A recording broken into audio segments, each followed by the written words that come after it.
ছোট্ট বন্ধুরা, তোমাদের জন্য একটা সুন্দর গল্প বলছি। কাঠুরের বুদ্ধি আর বাঘের ভয়। একদিন এক গরিব কাঠুরে সকালে কুড়াল নিয়ে বনে গেল কাঠ কাটতে। যে গাছ কাটছিল, হঠাৎ পিছন থেকে গর্জন শোনা গেল। দেখে একটা বড় বাঘ দাঁড়িয়ে আছে। বাঘ বলল, আজ আমি তোরে খাবো। কাঠুরে ভয় পেয়ে গেল।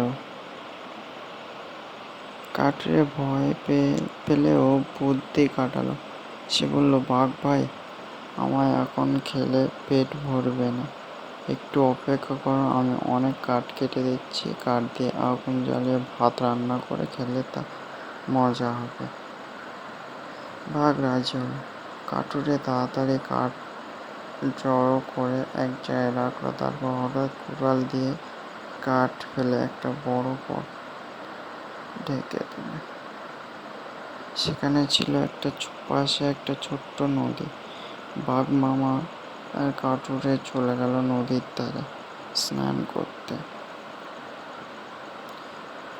কাঠুরে হাসলো আর এসে বলল, বাঘ মামা, ওই দেখেন আর একটা বাঘ। বাঘ তার নিজের ছবি জলের মধ্যে ভেসে উঠতে দেখতে পেল। সে ভাবলো আর একটা বাঘ, বলে তার উপরে ঝাঁপ দিল এবং সে আস্তে আস্তে নদীতে ডুবে যেতে থাকলো।